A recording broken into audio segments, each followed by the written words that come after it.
화요일 최후 신학 논쟁 내비게이션 202쪽 마태복음 21장 23절에서 27절 최고 신학자들이 준비해온 질문 예수 당신 누구요? 끈질기게 흐르는 사복음서의 관점입니다. 예수 그는 누구인가라는 것이 사복음서를 끌고 가고 있다는 사실 맞지 않습니까? 예수 무슨 권세로 이런 일을 하는가라는 질문이 우습지 않습니까?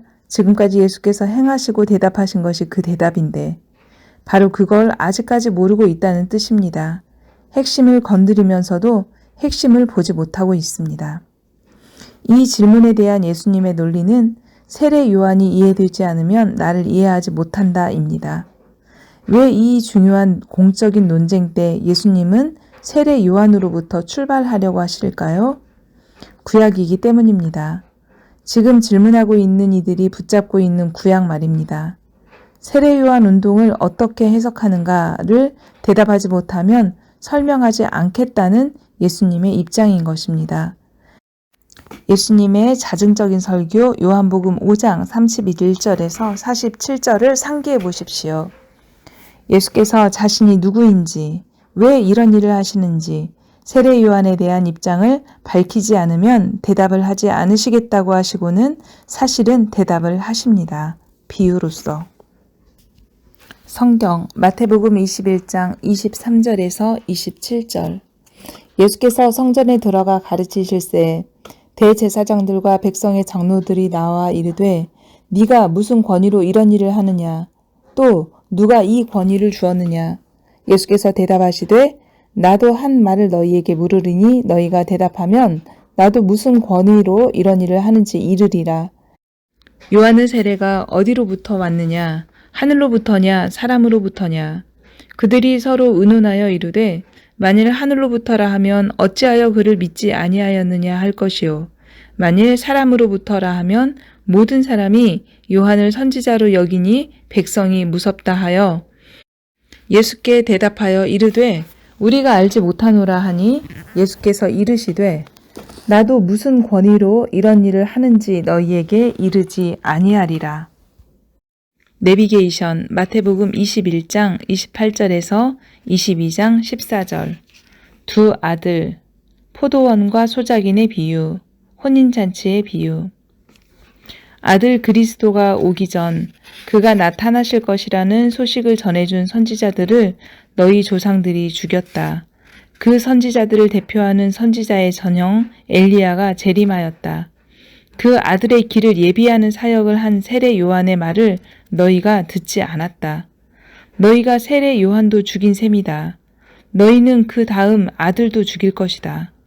이런 뜻의 비유를 읽어보라. 사실 이 비유는 곧 예언이다. 예수님이 자기네 속살을 그대로 드러내자 그 즉시 체포해버리고 싶었지만 주먹이 온다 그러면서 차마 실행하지 못하고 있습니다. 기억이 나시죠? 비유의 두 가지 기능, 예수께서 말년의 비유로 무엇인가를 자꾸 설명하시는 이유를 아셔야만 합니다.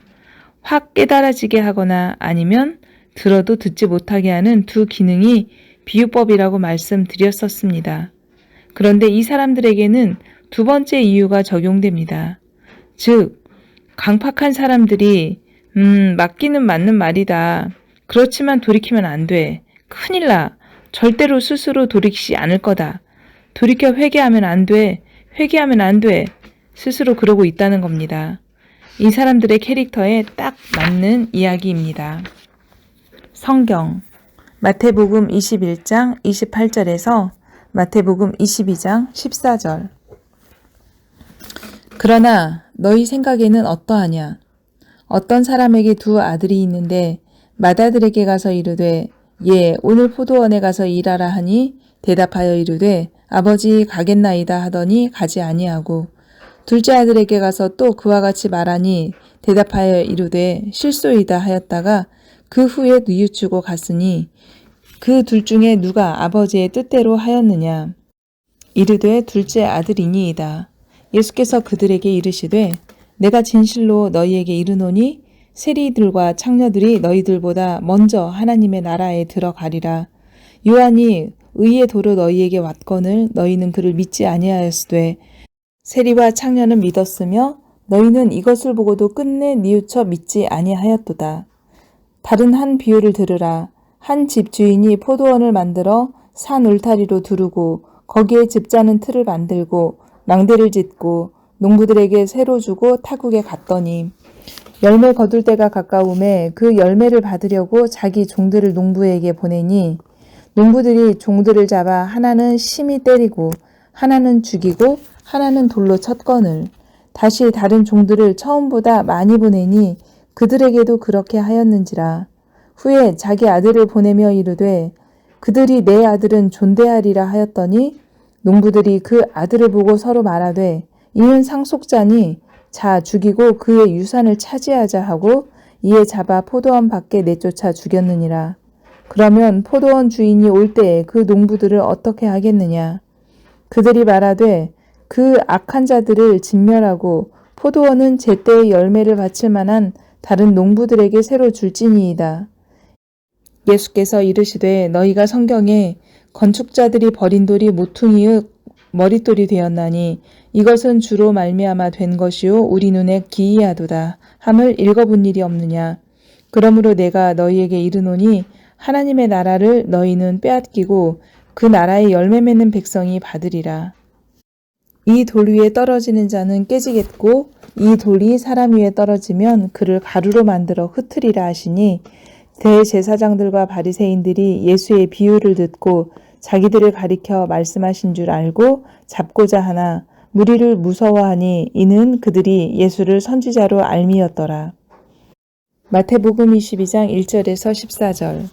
예수께서 다시 비유로 대답하여 이르시되 천국은 마치 자기 아들을 위하여 혼인잔치를 베푼 어떤 임금과 같으니 그 종들을 보내어 그 청한 사람들을 혼인잔치에 오라 하였더니 오기를 싫어하거늘 다시 다른 종들을 보내며 이르되 청한 사람들에게 이르기를 내가 오찬을 준비하되 나의 소와 살찐 짐승을 잡고 모든 것을 갖추었으니 혼인잔치에 오소서 하라 하였더니 그들이 돌아보지도 않고 한 사람은 자기 밭으로 한 사람은 자기 사업하러 가고 그 남은 자들은 종들을 잡아 모욕하고 죽이니 임금이 노하여 군대를 보내어 그 살인한 자들을 잔멸하고 그 동네를 불사르고 이에 종들에게 이르되 혼인잔치는 준비되었으나 청한 사람들은 합당하지 아니하니 내거리 길에 가서 사람을 만나는 대로 혼인잔치에 청하여 오라 한데 종들이 길에 나가 악한 자나 선한 자나 만나는 대로 모두 데려오니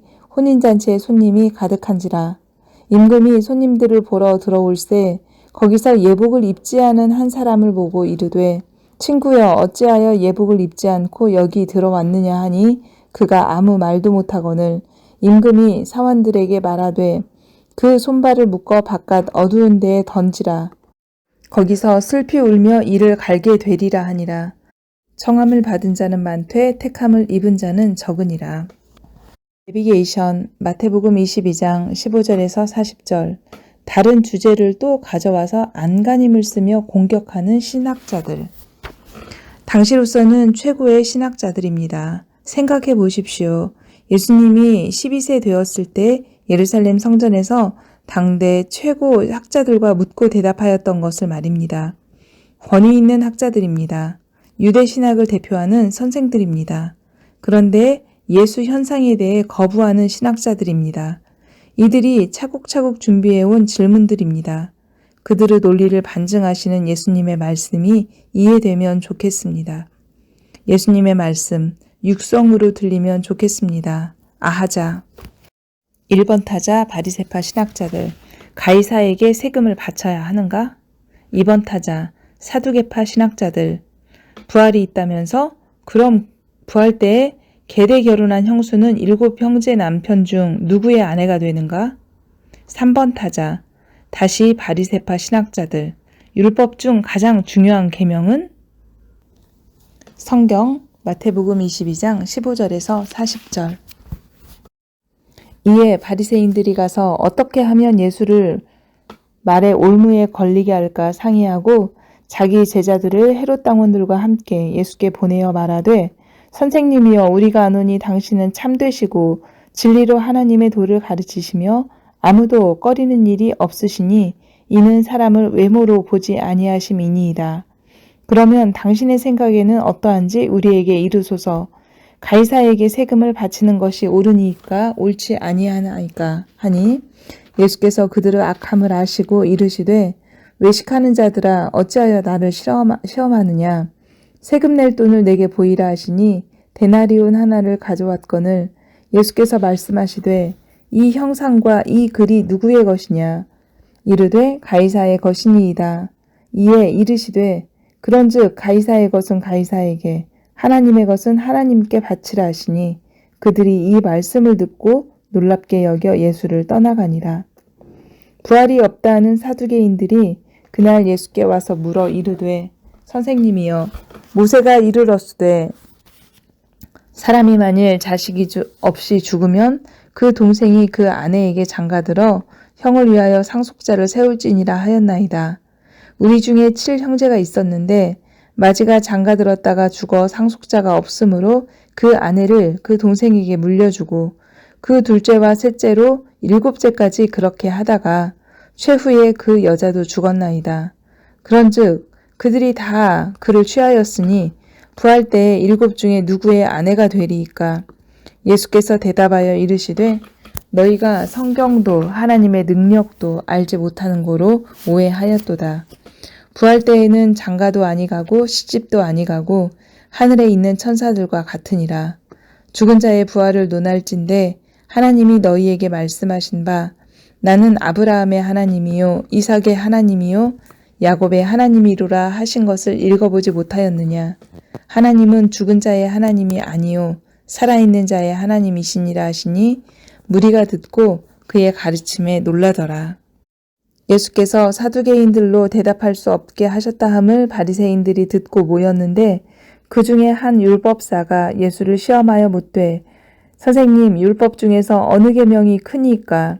예수께서 이르시되 네 마음을 다하고 목숨을 다하고 뜻을 다하여 주 너의 하나님을 사랑하라 하셨으니 이것이 크고 첫째 되는 계명이요 둘째도 그와 같으니 내 이웃을 내 자신과 같이 사랑하라 하였으니 이 2 계명이 온 율법과 선지자의 강령이니라.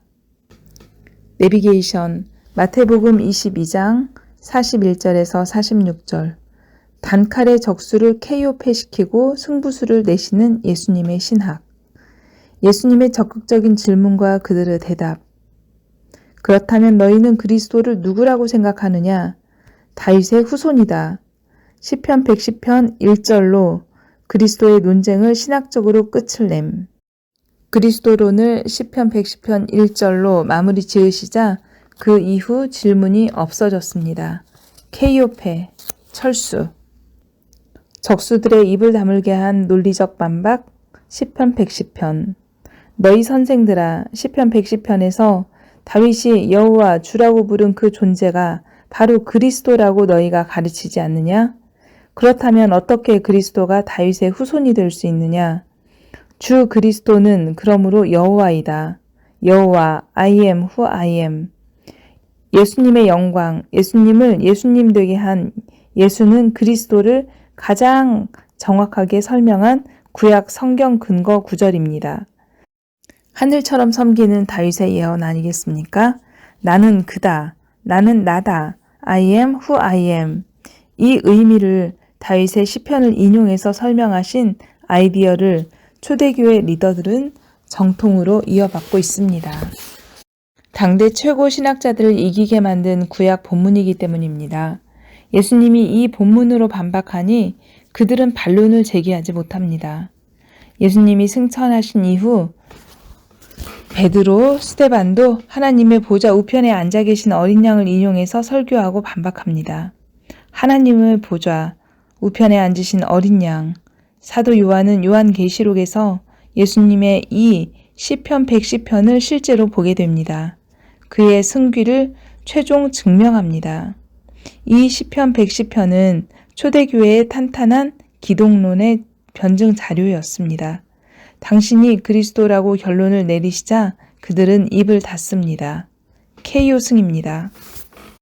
성경 마태복음 22장 41절에서 46절. 바리새인들이 모였을 때에 예수께서 그들에게 물으시되 너희는 그리스도에 대하여 어떻게 생각하느냐? 누구의 자손이냐? 대답하되 다윗의 자손이니이다. 이르시되 그러면 다윗이 성령에 감동되어 어찌 그리스도를 주라 칭하여 말하되 주께서 내 주께 이르시되 내가 네 원수를 네 발 아래에 둘 때까지 내 우편에 앉아 있으라 하셨도다 하였느냐. 다윗이 그리스도를 주라 칭하였은즉 어찌 그의 자손이 되겠느냐 하시니 한마디도 능히 대답하는 자가 없고 그날부터 감히 그에게 묻는 자도 없더라. 내비게이션 마태복음 23장 1절에서 39절. 그러고 나서야 그 일당에 대한 결론적인 심판 발언을 하십니다. 3년간의 그들의 추적과 형태에 대해 결론적으로 입장을 표명하십니다. 또 시편 110편과 계시록 4장에서 5장에 쓰여있는 말씀과 같이 예수께서 종말론적 심판주이심을 땅에서도 드러내는 순간입니다. 가이드. 왜 원수를 사랑하라고 하신 예수님이 당신 원수들을 저주하실까? 제가 성경을 읽으면서 오랫동안 궁금해하던 이슈 중 하나가 바로 이 부분이었습니다.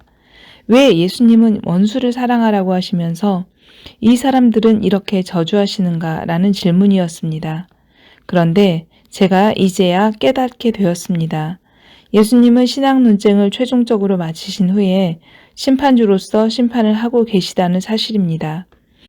아니나 다를까 이후 이어지는 감난산 강론은 요한계시록 상황의 심판주로서 말씀하신 묵시입니다. 온 세상을 심판할 주제자이심을 예언하시는 예수 계시록입니다. 성경은 참 신비로운 책입니다. 빈틈이 없습니다. 여러분, 정말 마지막 화요일에 있었던 신학 논쟁이 매우 중요하지요.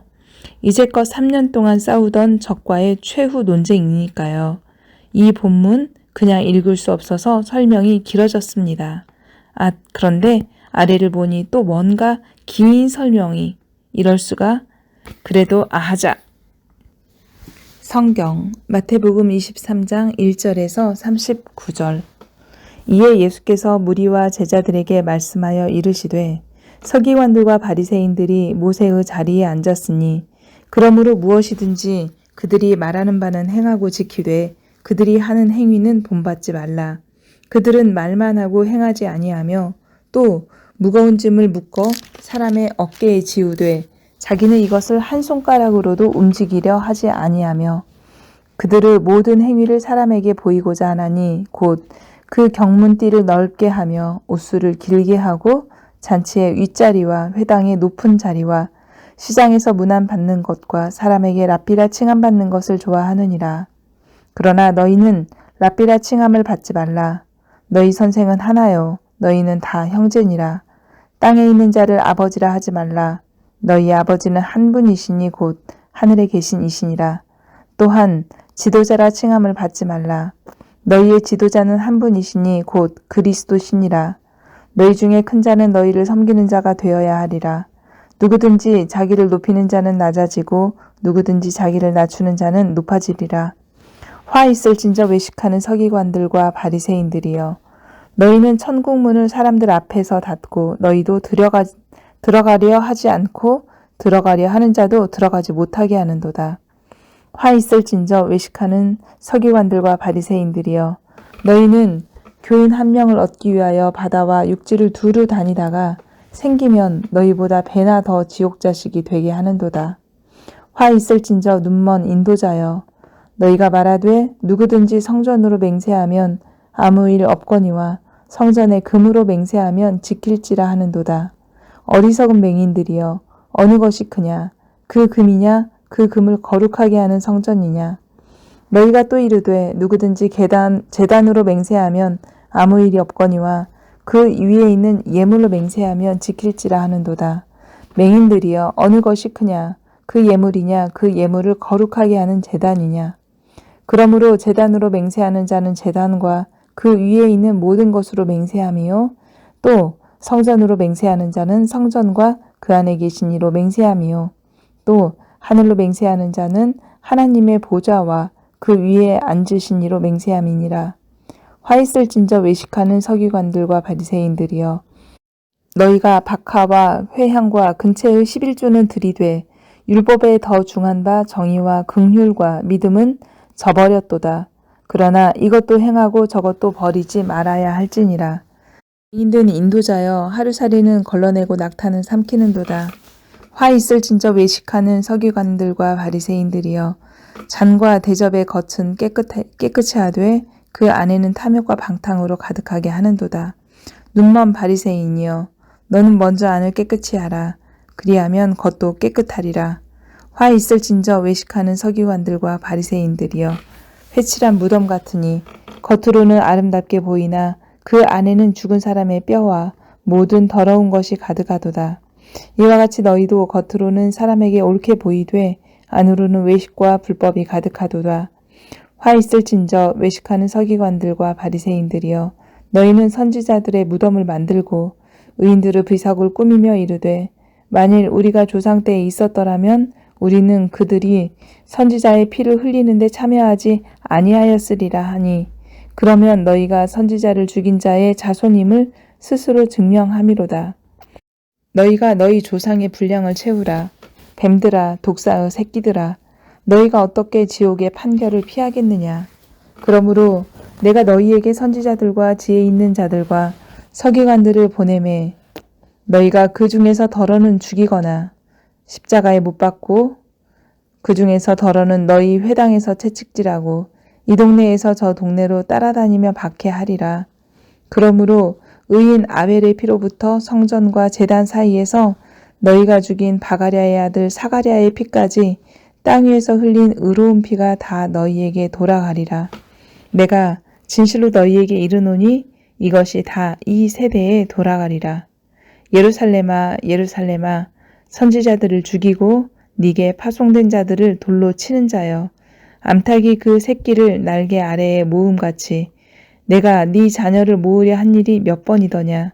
그러나 너희가 원하지 아니하였도다. 보라 너희 집이 황폐하여 버려진 바 되리라. 내가 너희에게 이르노니 이제부터 너희는 찬송하리로다 주의 이름으로 오시는 이여 할 때까지 나를 보지 못하리라 하시니라.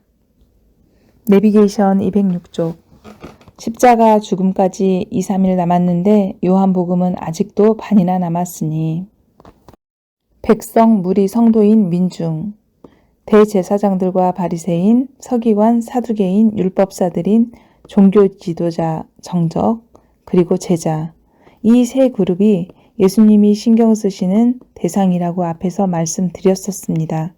예수께서는 이들과 함께 3년을 지내오고 계십니다. 이제 며칠 남지 않은 시간 안에 예수 행적은 결론을 맺어집니다. 가만히 보면 예루살렘 행, 체포, 십자가 처형, 부활로 이어지는 약 6개월의 실제 사건이 겉에서 흐르는 동안 신경다발 같은 묶음이 그 속에 들어 있었네요. 겉도 겉이지만 이 신경다발 같은 묶음 때문에 요한복음은 아직도 반 정도의 분량이 남아 있는 겁니다. 그것이 무엇일까요? 예수님의 강론들입니다. 죽음, 부활을 지나시며 말없이 그냥 계시지 않습니다. 겉도 클라이막스지만 속도 클라이맥스입니다. 속을 흐르고 있는 강론들이 겉에서 나타나는 사건들의 의미를 박음질하며 잇대어 있습니다. 의미 없이 맥없이 말도 없이 그냥 돌아가지 않으신다는 뜻입니다. 더군다나 그 강론의 의미를 당시 현장에 있던 제자들이 이해했고 소화했고 소화해서 설교가 되었고 그래서 다시 대중들에게 전달되었고 건드리면 나올 만큼 익숙해졌던 그 내용들이 글로 남았고 성경이 되었고 우리가 지금 읽으려는 것입니다. 대중 종교 지도자들에게는 초막절 설교, 수전절 설교, 시편 110편의 그리스도론으로 갈무리하셨고 제자들에게는 감람산 강론, 다락방 강론, 포도나무 강론, 대제사장적 기도로 마무리하셨습니다. 이 강론들을 이해하지 못하면 죽음에서 부활로, 부활에서 교회로, 교회에서 종말까지 이어지면서 생기는 신약 성경 목록들, 사도행전, 서신서들, 요한계시록 이것을 이해하기 어렵습니다. 오죽하면 아직도 요한복음의 분량이 반이나 남았겠습니까? 여기까지 성경을 읽어오신 여러분은 어떤 강론들을 더 이해해야 되는지 보이실 겁니다. 제자들에게만 말씀하기 시작하시는 감람산 강론, 다락방 강론, 포도나무 강론, 그리고 예수님의 대제사장적 기도 내용입니다. 이것이 예수 행적의 실제 사건, 체포, 십자가, 부활 현장을 걸어가면서도 속으로 박음질하면서 붙여야 하는 내용물입니다. 요한, 대단한 사람입니다. 이 어려운 개념들을 이해하고 남겼으니 말입니다. 우리는 그 현장에 없었지만 요한은 잘 깨닫고 되새김질해서 글로 남겨준 것을 내 것으로 만들면 됩니다. 익혀져야 합니다. 이 예수님의 강론들이 육성으로 들려야만 합니다. 우리의 생명을 살리시겠다고 이 세상에 오셔서 갖은 고생을 하시다가 마지막으로 남기시는 강론들이니 말입니다. 예수님에 대하여 말하라고 하면 우리 죄를 위하여 돌아가신 이 한마디만 말하는 것은 유치부 때는 괜찮습니다. 그러나 집사, 장로, 목회자가 되어서까지도 그 수준에 머물면 억울합니다. 깊이 있는 예수 이해, 그분이 그토록 전달하고 싶었던 메시지를 소화해야 우리 죄를 위하여도 깊어집니다. 자, 이제 감람산 강론을 정복할 차례입니다. 당시 종교 지도자들과의 대결전을 끝내고 예루살렘 성을 나와 감람산 언덕에 앉아서 성전을 바라보시면서 베푸신 말씀입니다. 일종의 묵시성 강론입니다. 그날따라 유난히 석양에 물들어가는 성전이 아름다웠는지 제자들은 성전을 바라보며 극찬합니다. 그런데 예수님은 예루살렘아 예루살렘아 하시면서 우십니다. 제자들이 얼마나 당황스러웠겠습니까? 예레미야 애가서가 생각납니다. 마태복음 23장 대결론 같은 예수님의 심판의 메시지는 유다 말기 정치인들과 거짓 예언자들 앞에서 끝까지 싸워냈던 예레미야의 메시지입니다. 망한다, 망해, 저주다, 저주. 결국 망해버린 예루살렘 성을 바라보며 울었던 예레미야처럼 이제 40년 후 결국 멸망할 장면을 바라보시고 울고 계시는 겁니다. 돌 위에 돌 하나도 남기지 않고 무너질 것이라고 하시면서 우시는 예수님은 아벨의 피부터 생각나기 시작하십니다. 무슨 피일까요? 세계사 시작부터 지금 여기까지 폭력으로 다스려온 왕에 의해 고난당한 의인의 피입니다. 재물이라는 것이죠. 억울한 죽음입니다. 그러나 이제 두고 보라는 것입니다. 당하고 마는 것이 끝이 아니라는 것입니다. 예수 초림 때는 구원하시나 재림 때는 심판하십니다. 세례 요한이 생각했던 그 심판입니다. 종말론적인 심판이 이루고야 말 것입니다. 반드시 결말이 있다는 것입니다. 반드시 가부간에 드러날 때가 옵니다. 마치 예레미야 이후 다니엘, 에스겔이 세계사를 이기고 승리하는 하나님의 나라 완성을 예언했듯이 예수님은 신약시대의 예언자가 되셔서 종말론적인 예언을 하시려는 참입니다. 화요일 저녁 석양의 그림자가 길게 드리워진 예루살렘 성전을 바라보시면서 우시는 것으로 끝나면 예수님은 실패입니다. 당하고만 말면 실패입니다. 반드시 오고야 말 그날이 오면 반드시 심판주가 나타납니다. 그 심판주가 누구입니까? 인자라는 주장이십니다. 하나님의 보좌 우편에 앉은 어린 양, 방금 전에 설명하셨던 시편 110편의 그 심판주이십니다. 이 종말 예언은 대중 앞에서 하신 것이 아니고 제자들에게만 하신 강론입니다. 아무나 들을 수 없었기 때문에 그런 것 같습니다. 이제 앞으로는 예수께서 대중 앞에서는 말씀하지 않으십니다. 제자들에게만 말씀하십니다. 그동안 말씀을 듣고 경험하고 깨달아온 자들만 들을 수 있고 해석할 수 있기 때문입니다. 난이도 높은 내용은 아무에게나 들리지 않기 때문입니다. 교회를 수십 년 다니면서 말씀을 읽고 들었으면 이 부류에 들어야 할 것입니다. 구약의 예레미야를 섭렵해야 들리는 말씀이 감람산 강론입니다. 그래서 이런 내용이 성경에 글자로 써 있어도 아무에게서나 읽혀지지 않았던 것입니다. 글은 읽는데 예수님의 육성으로 들리지 않았습니다.